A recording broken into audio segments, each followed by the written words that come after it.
It's a treacherous night on the road. The highway, a two-lane speedway, is shrouded in darkness and rain, and I'm still at least an hour away from home. How did it come to this? Part of me wants to just turn the wheel, let my SUV flip, and bid farewell to this mess. But I won't. I can't.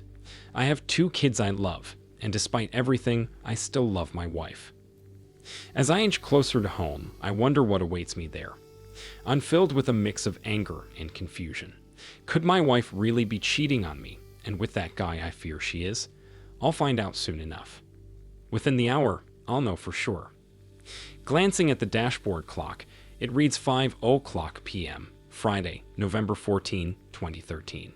It's dark, cold, and wet outside. I should have replaced or at least checked my tires. I know they're almost bald, but this is my runaround truck, not my good one. No one else drives this beat-up old thing but me. I'd never let Diana near it. It's too risky. I only used it today because I wanted my nephew John to have my good vehicle. John, just 19 years old now, recently graduated from high school and decided to take a year off to work before heading to college. He's my oldest brother's eldest son, a great kid. John has been working for me, mainly splitting firewood since he sprained his ankle. All right, I'll confess, I'm a farm boy, but not just that. I graduated from high school and went to college, finishing in 4 years. I'm not some tough guy, just someone who works hard for my family. I don't possess any extraordinary skills. I just put in the effort.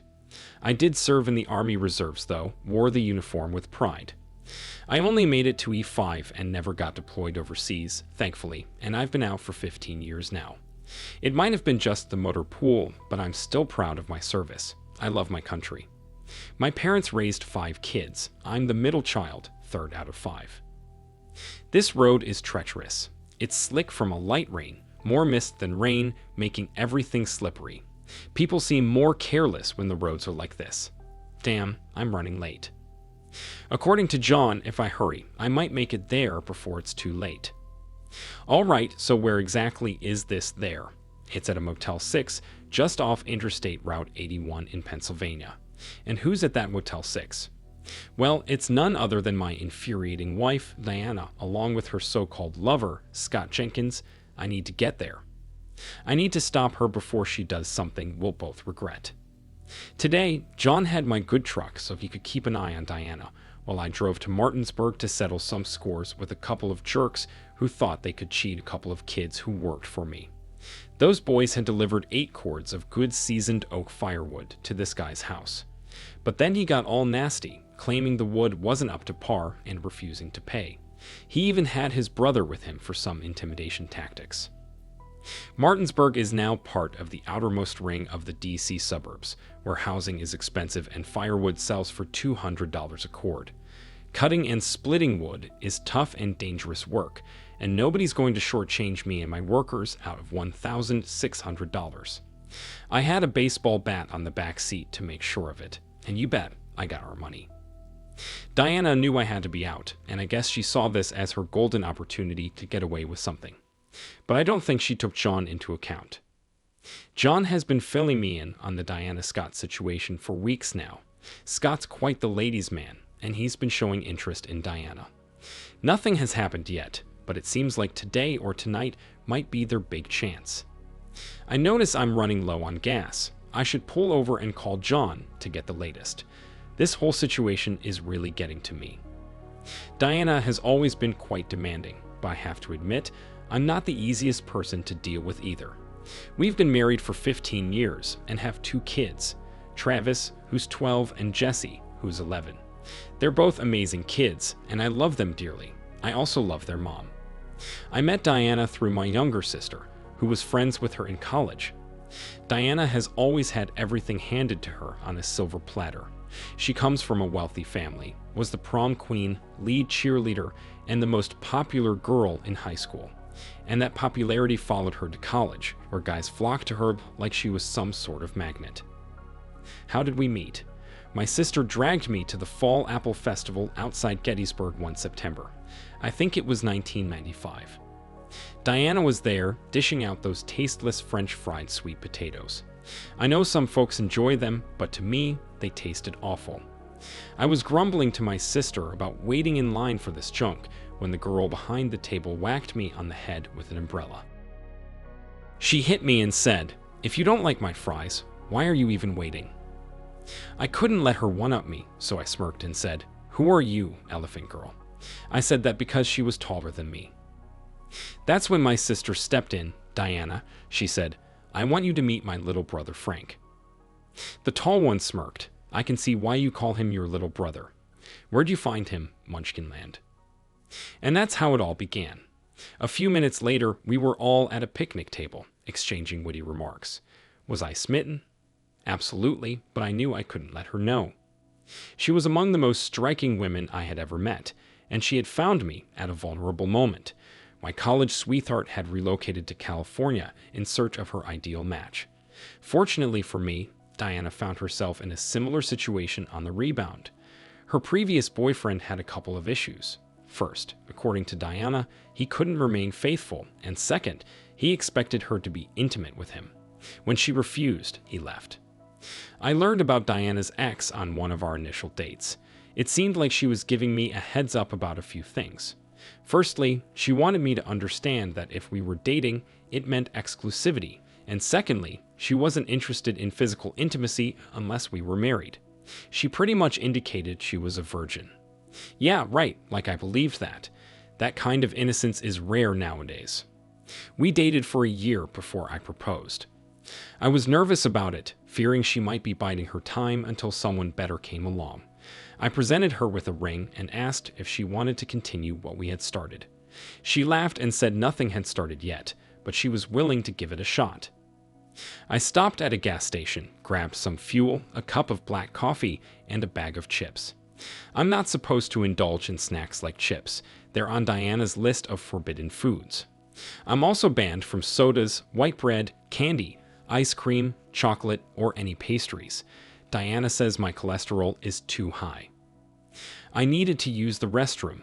While I was in there, I couldn't help but wonder why she didn't consider messing with me, and why she chose to involve herself with someone like Scott Jenkins, who's basically worthless. It was eating me up inside. I'm not one of those guys who spends all day on the road. I'm not lazy. I provide for my family. I went to college. I'm not dumb. When I graduated, I knew I wouldn't get far with my dad's farm. I have 2 older brothers. Sure, if I stayed there, I'd just be another hired hand, but I wasn't cut out for an office job either. Our grandparents helped me out. I invested in some lawn equipment and started my own lawn service, which did pretty well. But the competition was tough, so I teamed up with some farmers who owned large wooded areas and got into the firewood business. That worked out, but I still had a lot of downtime in the winter, so I started buying snow removal equipment. Now I'm running a lawn service, a firewood business, and during winter, I've struck deals with several businesses and even one of the counties to help clear their roads and parking lots when it snows. I'd say Diana and I are doing pretty well. Diana handles our books, manages payroll, and handles most of the hiring and firing. After I took care of business in the bathroom, I grabbed some coffee and chips, hopped in my Jeep, and dialed John. He answered on the first ring. "Uncle Frank, I've got some bad news." I don't shy away from the truth. "What is it, John?" "Aunt Diana and Mr. Jenkins got a room at the Motel 6. They're there now." "All right, John," I replied. "I'm on my way." John asked, "What are you going to do, Uncle Frank?" "I'm not sure yet," I admitted. I turned the ignition and merged onto the highway. I estimated another 40 minutes before I'd have the full story. I drove as fast as I could within the speed limit, but apparently I was going faster than I realized. I got pulled over, not for speeding, but for a busted taillight. Why a state trooper would choose to stop me in the dark in the midst of misty, foggy rain, I couldn't fathom. Nevertheless, I accepted the inspection ticket, thanked him, and continued on my way, another 15 minutes behind schedule. The whole situation with Scott Jenkins was a farce, a terrible one at that.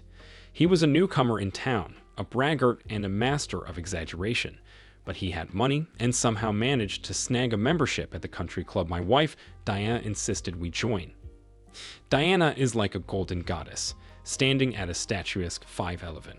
With captivating blue eyes, she possesses the kind of beauty that could start wars. Her name is Diana, fittingly so. Homer famously said the Spartan woman's beauty launched 1,000 ships. Well, my Diana is so stunning, she could probably make the D-Day Armada seem insignificant. She's well aware of her allure, and for over 15 years, she's used her breathtaking beauty to tease me relentlessly. Not that I mind much, I give her as good as I get. Diana is 2 inches taller than me, and when she wears her high heels, she towers over me. And she does it on purpose. Often at the club, when she's dressed in one of her sleek and alluring black dresses, black stockings, and shiny patent leather heels, I intentionally opt for heelless moccasins. She wears those heels just to get under my skin, and I wear the moccasins to retaliate. It's been this way for as long as I can remember. We bicker with each other about everything, at least in public. At home, it's a different story. In public, I can never seem to do anything right. At home, well, I'm never in the wrong. It's unimaginable that she'd be involved with someone like Scott Jenkins. Everyone knows about the conflicts between Diana and me.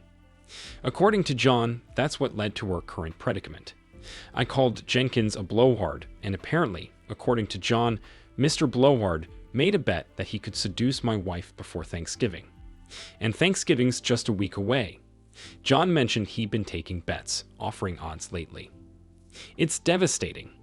I can't fathom Diana doing something like this. If she knew it was over a bet, she'd be furious, but Diana isn't one to indulge in gossip. If there were rumors about a bet, she wouldn't entertain them. Yet, she's been acting strangely lately. She's distant at home. Sometimes when I enter a room while she's on the phone, she either leaves or speaks very softly. Other times I've tried calling her and couldn't reach her. This last bit worries me even more, especially since she's so involved in our business. She's always been easily reachable, but not lately. It's like she's preoccupied with something else, like she has other things on her mind. I pulled over to the side of the road and dialed John's number again. He answered promptly. "Hello, John," I said. "Yeah, Uncle Frank, it's me." "Is it?" "I'm sorry, Uncle Frank.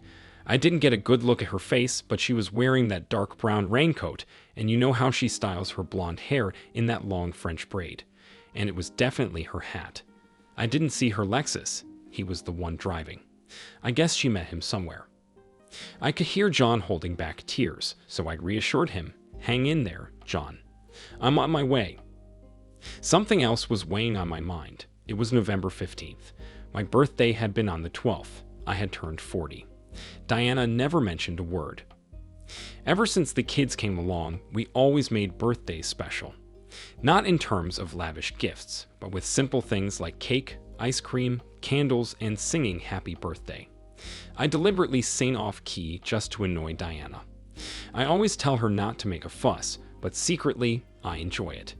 It stung a little when Tuesday passed without anyone acknowledging my birthday. Well, now I guess I understand why. I accelerated, determined to find out the truth. Damn it, I was going to catch her. Should I call home? I pulled over and dialed the house number. "Hello," my mom answered. "Hey, Mom, it's me. Where's Diana?" "Oh, Diana. She had to step out. I'm watching the kids until she gets back." "Do you know when she'll be back?" "No, Frank, she didn't say exactly. Just that she'd be gone for a while, not to call her, and that she'd be back before you got home." "Okay, thanks, Mom. Well, that settles it. Diana's out with the big shit, unknowingly helping him win his bet, while my mom is home with my kids." I felt like crying. I didn't, of course. I just felt the urge. Diana and I had discussed fidelity before we got married. I had fooled around a bit before meeting her, but not much. Diana, on the other hand, was every guy's fantasy. I couldn't imagine her having less experience than me. Throughout our dating and year-long engagement, she insisted she was a virgin. I didn't believe her, but I never pushed it. We had the big wedding. We're both Methodists, so choosing a church was easy. We picked hers. My parents didn't mind. They fell in love with her the first time they met her, as did all my siblings. Our wedding drew nearly 300 people. It was a sweltering June day, one of the hottest of the year. For our honeymoon, we went to Niagara Falls. Where else would we go? Throughout our dating years, I felt like I was always under scrutiny. With 4 siblings, numerous nieces, nephews, and cousins, all enamored with Diana, I couldn't even have a private moment without someone informing her about every little detail. As for me keeping an eye on Diana, it never crossed my mind. I figured if she truly loved me, she'd remain faithful. And if she didn't, I didn't want to know.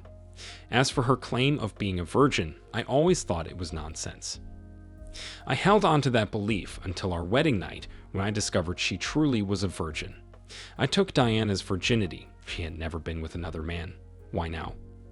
Why, after 17 years of public battles and private adoration, would she betray us, and for someone like Scott Jenkins? I had to push these thoughts out of my mind. Dwelling on them would only lead to tears, or so I told myself. Men don't cry, at least not in my family. I recall our wedding night vividly. I remember how petite she looked, how frightened she seemed. It struck me, given the 2 years we'd spent together, hearing her boastfulness, all the stories of her popularity, the countless boys she turned down, and the many hearts she claimed to have broken. I knew I was fortunate. She didn't have to remind me. I remembered when her ex, her last serious boyfriend, resurfaced. It was like something out of a song, like Roy Orbison's Running Scared. I knew she had cared deeply for him, enough to almost give him her most prized possession. For months, I had been uneasy, fearing his return. But when he did show up, just like in the song, she chose me. I felt invincible that day, like I was walking on air. Yet later, she shattered my confidence by saying she was only with me out of pity. I brushed it off, thinking, so what? I still bid to keep the prize. I refused to entertain the idea of Jenkins. Our bond was too strong, or so I believed. I glanced at the dashboard clock, just 10 minutes more. 10 minutes, and I'd reach the motel. What was my plan? I had no clue. Ahead, I spotted a light. They had left it on for me. But was it the right motel chain? Parking beside my trusty truck, John stepped out. Jenkins left already. They weren't in there long together. Mrs. McBlain, my aunt, she's still inside, John informed me as he approached. Thanks, John, I muttered, heading for the door. My entire life was on the verge of collapse. I recalled the fear I felt when our kids were born. It was Diana who kept me calm. I reminisced about our adventures, trips to Hershey, New York for plays with our kids, Branson, Nashville, our kids' elementary school graduations. I remembered the time Diana broke her foot and I pushed her around Walmart in a wheelchair. We had a dog, a big black lab. Diana was carrying a paper plate full of junk food down the stairs to the cellar when the dog jumped up, causing her to fall and break her foot.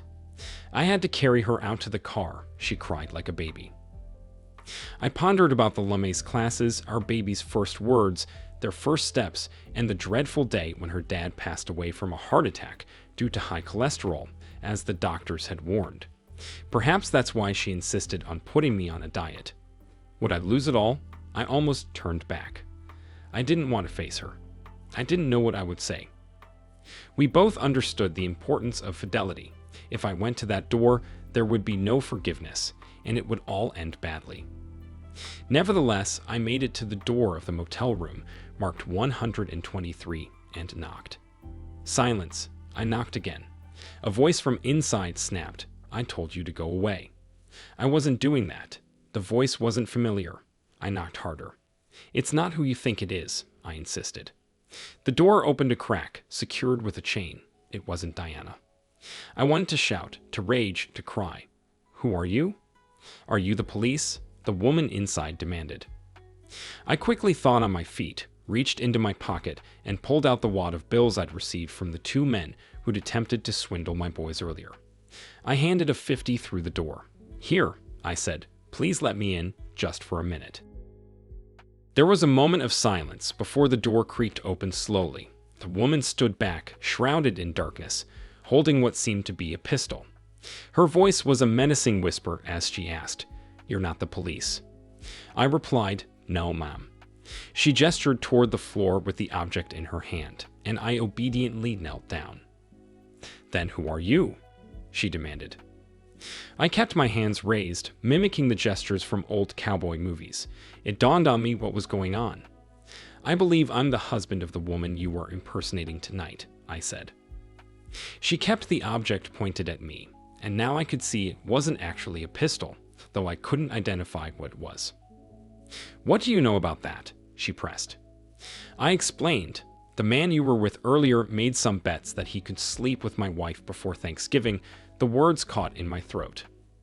"I noticed a blonde wig on the bureau beside the bed, but it seems he must have paid you instead." She grimaced. "Yeah, a real creep."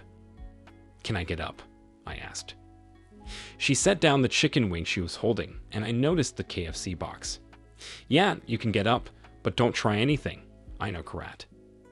I doubted her martial arts skills, but I wasn't concerned.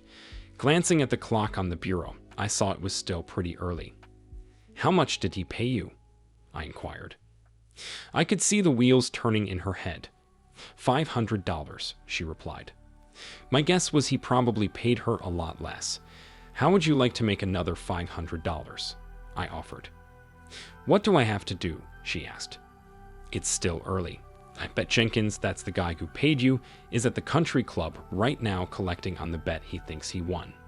I'll pay you another $500 if you come with me now and expose him." She held out her hand, money. I peeled off the necessary number of Franklins. I was glad I didn't let those two bastards who tried to cheat me pay with a check. I'd made them go with me to their bank and draw out the $1,600 in cash. Now, paying her would wipe out a lot of hard work, but I figured it would be more than worth it. While the escort slipped on her coat, I dialed home once more. My mom picked up. "Hello. Is Diana back yet?" "No, she's still out. When will you be home?" "I need to get back to your father," she replied. "I'll be a little while," I responded, sensing her annoyance, but what I had in mind was too important. Once the escort and I were in my old SUV, we headed for the country club. John had already left, but Jenkins was still there. As we arrived, I got the escort to dress up like my wife again, and we confidently entered the country club. It was just after dinner, so the place was bustling. They even had a small band playing, ensuring a lively atmosphere for the night. We strolled past the front desk and headed straight to the restaurant and bar area. Scott Jenkins was at the bar with a group of men. Taking my new companion by the arm, I guided her over to the bar. I greeted Ethan Bailey, who was standing next to Jenkins. "Hey, Ethan," I said, "you've met my wife before." Ethan was taken aback. Jenkins turned around, catching sight of the woman, and went pale. "Hey, Scott. Hey, guys," I continued, "you've all met my wife. You remember her. She's been with Scott here all afternoon." With a swift movement, the woman removed her wig. Ethan, quick on the uptake, glanced at Scott. "I think you owe me some money, Scott." Jenkins reached into his pocket, producing a roll of bills. He peeled off a few and handed them to Ethan. But Ethan wasn't finished. "Now, how about my winnings?" Scott nodded, realizing his oversight, and peeled off several more bills. By then, several other guys had gathered behind Ethan, and Jenkins was reaching for his checkbook. I couldn't help but wonder how many of these men had placed bets on whether my wife would sleep with this guy. Mentally, I noted down every person in line, recognizing one of them as an officer of the club. About that time, the club president noticed the line forming and the exchange of money. Betting and settling bets were fine, but it was against the club's etiquette to collect winnings in the restaurant or at the bar. It was deemed uncouth. The president approached briskly. "What's happening here?" I turned to face him. "These gentlemen all made wagers with Mr. Jenkins here that he could seduce my wife before Thanksgiving. It appears Scott here failed, so he paid this lady to impersonate my wife. He must have taken pictures as proof." The president nodded thoughtfully. "Is that so?" Jenkins attempted to brush it off. "It was just a joke, nothing serious." I interjected, "It wouldn't have been a joke if I hadn't intervened. My wife would have been embarrassed." Then I addressed the president. "I apologize, Mr. Lewis. I'll withdraw my family's membership in the morning." The president firmly grasped my elbow, his tone resolute. "No, you won't." He directed his gaze at Jenkins. I want you out of here right now," then turned to the other club officer involved in the bet. "You too, get out." His eyes swept over the rest of the men, all 6 of them. "I want to see all of you first thing in the morning. None of you should bother to tee off. And don't think I won't remember who you are. I believe all of you will be seeking a new club and a new course very soon. And if any other clubs in the area inquire why you're no longer with us, I'll make sure they know." I glanced at the men, some of whom I considered friends, good guys. I knew some of their wives were close friends with Diana. It was a shame, a real shame. The president maintained his grip on my elbow. "Mr. McBlain, Frank, please reconsider. We need members like you here." I pondered if he genuinely meant it, or if he was remembering the times I cleared the parking lot during winter without charge. It dawned on me then that we wouldn't leave, not immediately at least. If we did, it might insinuate that my wife was somehow involved, and I wasn't going to let anything or anyone hurt Diana. I replied, "This hurts, Mr. Lewis. Diana is my wife. I'll let you know." I acknowledged the men with a nod, then escorted the prostitute out of the club. Once outside, I walked her back to the motel. After expressing my gratitude, I inquired if she had transportation arranged.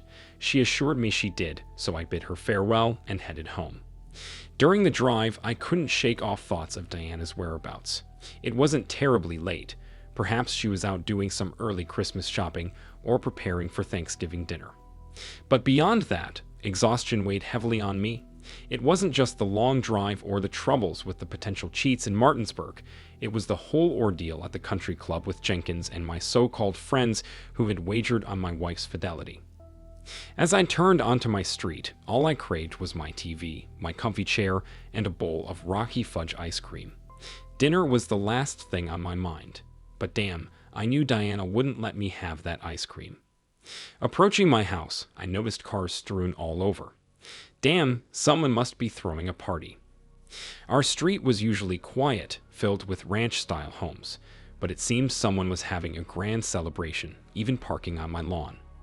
It hit me like a ton of bricks. The party was at my house. Did I miss something? If Diana had planned something and I forgot, I was in for a world of trouble. Since my driveway was blocked, I parked on the street and made my way up the walk. God bless America. I knew it. I was in deep trouble. I eased the door open with as little noise as possible, hoping to slip in unnoticed. But as the door swung open, I was met with a dazzling array of lights and a large sign someone had put up. The room was packed with people, and suddenly, a chorus of voices erupted, shouting surprise. "Happy birthday." Amidst the cacophony, Diana hurried over to me. She was dressed in a pale blue button-up blouse and a dark blue miniskirt, both accentuating her figure in a way that made it clear why anyone would be attracted to her. "Where were you?" she asked anxiously. "We've been worried." My kids were having fun. My nephew John, grinning like a lying turd, threw a trash ball at me. Diana took my hand and pressed her breasts against me. I murmured softly. I had to make a quick stop at the club. She leaned down, towering over me, and planted a sloppy, affectionate kiss on my cheek, the kind I secretly adored. "This wasn't about any bets at the country club, was it?" she whispered. My cheeks flushed. She knew, she had known all along. As she spun around, her long blonde French braids swiped across my face. "Can't wait until everyone leaves," I thought to myself. Diana, my wife, my sweetheart, and the mother of my children, wrapped her arms around me and gently pulled me towards the living room. "Come on in. We've got your cake, ice cream, presents, your favorite potato chips with dip, and more," she announced to the gathered crowd. "Look, everyone, Frank's home. My husband, my big handsome hero." And indeed I was. And there it was, a story of love, a true Hallmark moment. Thank you for watching this video to the end. If you liked it, please like it and subscribe to the channel. See you soon.